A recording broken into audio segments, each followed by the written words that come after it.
প্রত্যেককে আমার চ্যানেলে স্বাগত। আশা করি প্রত্যেকেই ভালো আছো। আজকে আমি একাদশ শ্রেণীর এই মানবীয় ভূগোলের মৌলিক বিষয়সমূহ এই চ্যাপ্টারটির কয়েকটি সাজেশন নিয়ে আলোচনা করব। তো মানবীয় ভূগোলের বিষয়সমূহ এই চ্যাপ্টারটিতে টোটাল মার্কস থাকবে তোমাদের 12 নম্বর। এর আগের ভিডিওগুলোতে আমি প্রাকৃতিক ভূগোলের মৌলিক বিষয়সমূহগুলো প্রত্যেকটি টপিক ধরে ধরে আমি আলোচনা করেছিলাম।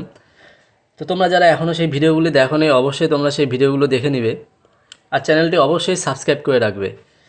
তো মানবীয় ভূগোলের মৌলিক বিষয়সমূহতে দেখো দুটো পার্টে ভাগ করা আছে। একটি হলো মানবীয় ভূগোলের পরিধি ও বিষয়বস্তু, আরটি হলো অর্থনৈতিক ভূগোল।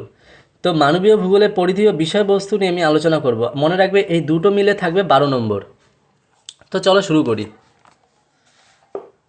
দেখে নাও মানবীয় ভূগোলের মৌলিক বিষয়সমূহ, যেটাকে ইংরেজিতে বলা হয় ফান্ডামেন্টাল অফ হিউম্যান জিওগ্রাফি। এখানে টোটাল 12 নম্বর থাকবে। 1 নম্বর প্রশ্নটি দেখো, অ্যানথ্রোপো জিওগ্রাফি গ্রন্থটির রচয়িতা হলেন। এখানে 4টি অপশান আছে। এ নাম্বার আছে চার্চিল স্যাম্পেল, এলসওয়ার্থ হান্টিংটন, জিন ব্রুন্স, ফ্রেডরিক রাটজেল। এখানে অ্যান্সার হবে ডি নম্বরটি, ফ্রেডরিক রাটজেল। এরপর 2 নম্বরটি দেখো, হিউম্যান জিওগ্রাফি গ্রন্থটির রচয়িতা হলেন। এ নাম্বার হলো Vidal de la blush, Allen Churchill, জিন ব্রুন্স। ডি নম্বর হলো অ্যালবার্ট দেমানজিয়ন। এখানে অ্যান্সার হবে ভিদাল দেলা ব্লাস। এরপর 3 নম্বর দেখো, প্রিন্সিপালস অফ হিউম্যান জিওগ্রাফি গ্রন্থটির রচয়িতাকে। এ নাম্বার হলো Vidal de la Blache, B number হলো ম্যাক্রোমিলিয়ান সরে, এলসওয়ার্থ হান্টিংটন, অ্যালেন চার্চিল। তো এখানে অ্যান্সার হবে সি নম্বর, এলসওয়ার্থ হান্টিংটন। 4 নম্বরটি দেখো, লা জিওগ্রাফিক হিউম্যানি গ্রন্থটির কার লেখা। এখানেও 4টি অপশান আছে। প্রথমে Bijou Garnier, Allen Churchill sample, Jean Bruns, Patrick গ্যাডেস। এখানে অ্যান্সার হবে জিন ব্রুন্স। খুব ইম্পর্টেন্ট প্রশ্নগুলো, প্রত্যেকটি প্রশ্নই খুবই ইম্পর্টেন্ট। তোমরা অবশ্যই ভালো মতো দেখো এবং খাতা কলম নিয়ে বসে লিখে নাও। 5 নম্বরটি দেখো, মানব সমাজ এবং ভূপৃষ্ঠের মধ্যে সমন্বয়কারী আলোচনার ক্ষেত্রই হলো মানবীয় ভূগোল। এই উক্তিটির প্রবক্তাকে। এখানে প্রথমে আছে ফ্রেডরিক রাটজেল, 2 নম্বর আছে ভিডাল দেলা ব্লাস, এলেন চার্চিল স্যাম্পল, এলসওয়ার্থ হান্টিংটন। এখানে অ্যান্সারটি হবে ফ্রেডরিক রাটজেল। এরপরে দেখো, নিয়ন্ত্রণবাদের প্রবক্তা হলেন। প্রথমে আছে প্যাট্রিক গ্যাডেস, আলেকজান্ডার ভন হামবোল্ট। এরপর আছে এলসো হান্টিংটন এবং ক্রিস টেলার। এখানে অ্যান্সার হবে আলেকজান্ডার ভন হামবোল্ট। এরপর দেখো 7 নম্বর প্রশ্নটি দেখে নাও, সম্ভাবনাবাদের প্রবক্তা হলেন। A number Vidal de la Blache, B number Jean Brunhes, C number হলো জেলেন্সকি, ডি নাম্বার হলো এলেন সি চার্চেল। এখানে অ্যান্সারটি হবে এ নম্বরটি, ভিটাল দেলা ব্লাস। এরপর 8 নম্বরে চলে যাচ্ছি। প্রত্যেকটি প্রশ্ন খুব ইম্পর্টেন্ট, খুব ভালো মতো তোমরা দেখে নাও। তোমাদের ফার্স্ট সেমিস্টারে এগুলোর থেকেই আসার চান্স খুব রয়েছে। 8 নম্বর দেখো, স্টপ অ্যান্ড গো ডিটারমিনিজম মতবাদের প্রবক্তাকে। এ নাম্বার হলো Friedrich Ratzel, Alexander von Humboldt, Ellen Churchill Semple, Griffith Taylor. এখানে অ্যান্সার হবে গ্রিফিথ টেলর। এরপর দেখো, ভিডাল দেলা ব্লাস হলেন একজন জার্মান ভূগোলবিদ, ফরাসি ভূগোলবিদ, ব্রিটিশ ভূগোলবিদ, আমেরিকান ভূগোলবিদ। অ্যান্সার হবে ফরাসি ভূগোলবিদ। 10 নম্বর দেখো, মানবীয় ভূগোলের অপর নাম হলো মানবীয় বিদ্যা, ভাবলেখী বিজ্ঞান, সমাজবিজ্ঞান, মানব বিজ্ঞান। এখানে অ্যান্সার হবে ভাবলেখী বিজ্ঞান। 11 নম্বরটি দেখে নাও, নিম্নলিখিত কোনটি মানবীয় ভূগোলের বিষয়বস্তুর অন্তর্গত। এ নাম আছে পৃথিবীর বিভিন্ন প্রান্তে মানুষের জীবনযাত্রার বিস্তার, বন্টন ও তারতম্যের কারণ অনুসন্ধান করা। এরপর রয়েছে উদ্ভিদ প্রাণীর স্থান ও কালভেদে বন্টন, বিস্তার ও সংরক্ষণ পর্যালোচনা করা। সি নম্বর হলো মানুষ প্রকৃতির ক্রিয়া প্রতিক্রিয়া এবং মানব জীবনে তার প্রভাব আলোচনা করা। ডি নম্বর হলো পৃথিবীর অভ্যন্তরভাগে গঠন রূপ নিয়ে আলোচনা করা। তো এইখানে অ্যান্সারটি হবে এ নম্বরটি, পৃথিবীর বিভিন্ন প্রান্তে মানুষের জীবনযাত্রার বিস্তার, বন্টন ও তারতম্যের কারণে অনুসন্ধান করা। 12 নম্বর প্রশ্নটি দেখে নাও। 12 নম্বর প্রশ্নটি আছে, জনসংখ্যার ভূগোলে মূল আলোচ্য বিষয় হলো। এ নম্বর জলবায়ু ক্রমাগত পরিবর্তন ও মানব জীবনে তার প্রভাব। বি নম্বর আছে সামাজিক মূল্যবোধ ও সম্পদ সৃষ্টি। সি নম্বর আছে দেশের জনসংখ্যা বিবর্তন, বিকাশ, বন্টন, জীবিকা প্রভৃতি আলোচনা। ডি নম্বর হচ্ছে উপরের যে কটি বললাম সব কটি সঠিক। তো এখানে অ্যান্সার হবে সি নম্বরটি, দেশে জনসংখ্যার বিবর্তন, বিকাশ, বন্টন, জীবিকা প্রভৃতির আলোচনা করা। এরপরে দেখে নাও 13 নম্বর প্রশ্নটি। দেখো প্রত্যেকটি প্রশ্ন কিন্তু খুব ইম্পর্টেন্ট মানবীয় ভূগোলে। এটা তোমাদের নতুন চ্যাপ্টার অ্যাড হয়েছে, এর আগে তোমরা এই চ্যাপ্টারটি পড়োনি কখনো। তো খুব ভালো মতো প্রশ্ন অ্যান্সারগুলো দেখে নাও এবং এরপরে আমি এই চ্যাপ্টারটি নিয়ে আলোচনা করব। তো প্রথমে প্রশ্ন অ্যান্সারটি দেখে নাও, সামনেই পরীক্ষা, খুব কাজে লাগবে তোমাদের। মানুষের জন্মহার, মৃত্যুহার, কাম্য জনসংখ্যা মানবীয় ভূগোলের যে শাখায় আলোচনা করা হয় তার নাম হলো জনবসতি ভূগোল, জনসংখ্যা ভূগোল, ঐতিহাসিক ভূগোল। এখানে অ্যান্সারটি হবে হলো যে জন্মহার, কাম্য জনসংখ্যা মানবীয় ভূগোলের যে শাখায় আলোচনা করা হয় সেটি হবে জনসংখ্যা ভূগোল। এটি আমি ঠিক মার্ক দিইনি, তো দিয়ে নিলাম। এবার ধরো জনবিবর্তন তত্ত্বের জনক হলেন। এখানে আছে ওয়ারেন থমসন, হ্যাগারস্ট্র্যাক, কার্ল সয়ার, চোরলে। এখানে অ্যান্সার হবে ওয়ারেন থমসন। 15 নম্বরটি দেখে নাও, সামাজিক ভূগোলের জনক বলা হয় ডেভিড হার্ভেকে, থেলেসকে, রিটারকে, আর্থার হোমসকে। এখানে অ্যান্সার হবে ডেভিড হার্ভেকে। এরপর দেখো, নারী ভূগোল কোন ভূগোলের অন্তর্ভুক্ত শাখা? কেমন ভালো মতো প্রশ্নটি দেখে নাও। নারী ভূগোল কোন ভূগোলের অন্তর্ভুক্ত শাখা? জীব ভূগোল, প্রাকৃতিক ভূগোল, মানবীয় ভূগোল, অর্থনৈতিক ভূগোল। অ্যান্সার হবে সি নম্বর, মানবীয় ভূগোল। এরপর 17 নম্বর দেখো, সম্পদ উৎপাদন সংরক্ষণ ভূগোলের কোন শাখার অন্তর্গত? প্রথমে আছে উদ্ভিদ ভূগোল, সাংস্কৃতিক ভূগোল, অর্থনৈতিক ভূগোল এবং সামাজিক ভূগোল। অ্যান্সার হবে অর্থনৈতিক ভূগোল। উন্নয়ন ভূগোল ও ভূগোলের কোন শাখার অংশ? অর্থনৈতিক ভূগোল, রাজনৈতিক ভূগোল, সামাজিক ভূগোল, জনসংখ্যা ভূগোল। এখানে অ্যান্সারটি হবে সামাজিক ভূগোল। এবার দেখো, পলিটিক্স জিওগ্রাফি গ্রন্থের লেখক হলেন হাডসন, অ্যালেন চার্চিল এবং র্যাটজেল এবং ব্রুন্স। তো এখানে অ্যান্সার হবে র্যাটজেল। দেখো, তোমরা যে প্রথম চ্যাপ্টারটি পড়েছিলে শাস্ত্ররূপ ভূগোল আর এই মানবীয় ভূগোলের মধ্যে অনেকটা মিল রয়েছে। তো চ্যাপ্টারগুলো খুব ভালো মতো পড়তে হবে এবং অ্যান্সারগুলি খুব ভালো মতো দেখে নাও। 20 নম্বরটি হলো, রাজনৈতিক ভূগোলের জনক হলেন ভন থুনেন, র্যাটজেল, হাডসন এবং চার্চিল। এখানে অ্যান্সার হবে র্যাটজেল।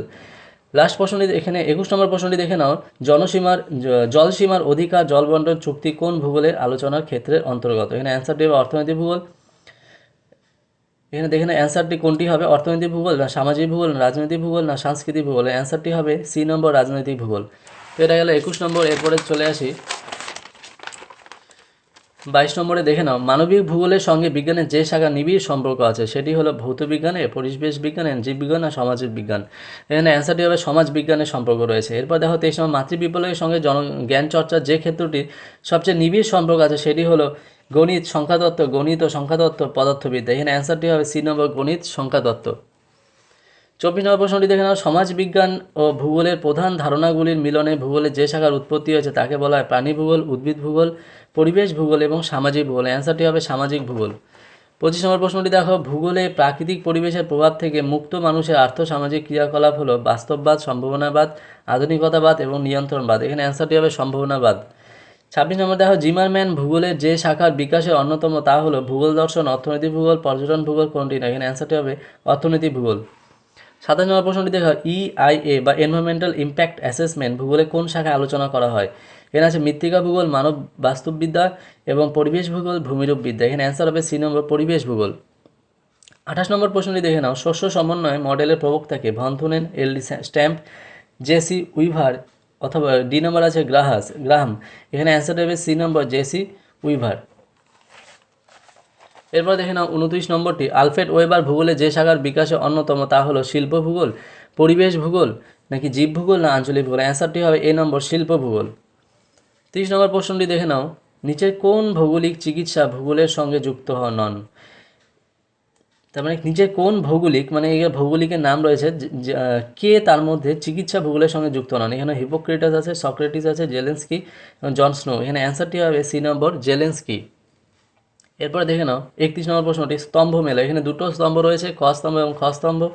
এর আগেও এরকম আমি স্যাম্পল নিয়ে আলোচনা করেছিলাম। তোমাদের পরীক্ষা কিন্তু এরকম টাইপের প্রশ্নও থাকবে, শুধু যে ডিরেক্ট এরকম প্রশ্ন দিয়ে দিল 4টে অপশন সেরকম না, এরকম অপশনও থাকবে। তো ভালো মতো দেখে নাও, ক স্তম্ভে আছে ভূগোলের শাখা, ঐতিহাসিক ভূগোল, রাজনৈতিক ভূগোল, অর্থনৈতিক ভূগোল, চিকিৎসা ভূগোল। নাম্বার দেওয়া আছে ABCD। খ স্তম্ভে দেখো আছে 1 2 3 4 করে 4টে option, Friedrich Ratzel, Herodotus, Peter Haggett, von Thünen. এখানে দেখো এ নাম্বার অপশনে আছে যে এর সাথে কি 2 নম্বরের অপশনে মিল দেওয়া আছে, এটি ঠিক হবে কিনা। বি নম্বরের সাথে 1 নম্বরে মিল দেওয়া আছে। তো এরকম করে প্রত্যেকটির এরকম মিল দেওয়া আছে 4টি অপশনে। তো যেখানে তোমার মনে হবে যে এখানে যেমন ডি নম্বরটি অ্যান্সার হবে, এর সাথে 2 নম্বরটি, মানে এই ঐতিহাসিক ভূগোলে হলো হেরোডোটাস, ইনি হলো এর সমর্থক। ঐতিহাসিক ভূগোলের সমর্থক হলেন হেরোডোটাস। তো এখানে অ্যান্সার দেখো এ নম্বরে 2 নম্বর আছে, আর কোথায় আছে? এর এখানে 2 নম্বর আছে। তার মানে দেখো এই দুটোর মধ্যে যে কোনো একটি অ্যান্সার হবে। তো প্রথমে মিলিয়ে নিবে যে এই ঐতিহাসিক ভূগোলের সাথে কার সম্পর্ক রয়েছে, তো প্রথমে সেটি মিলিয়ে নেবে। যদি দেখো যে এর সাথে 2 নম্বর সম্পর্ক আছে, তো এখানে খোঁজো যে এর সাথে 2 নম্বর কোথায় অপশন আছে। তো দেখলে দুটো, তার মানে দুটোর মধ্যে যে কোনো একটি হবে। তারপরে দেখো বি নম্বরের সাথে কার সম্পর্ক আছে, এখানে অ্যান্সারে আছে বি নম্বরের সাথে 1 নম্বর, এখানেও দেখো 1 নম্বর আছে, তার মানে এই দুটোর মধ্যে যে কোনো একটি হবে।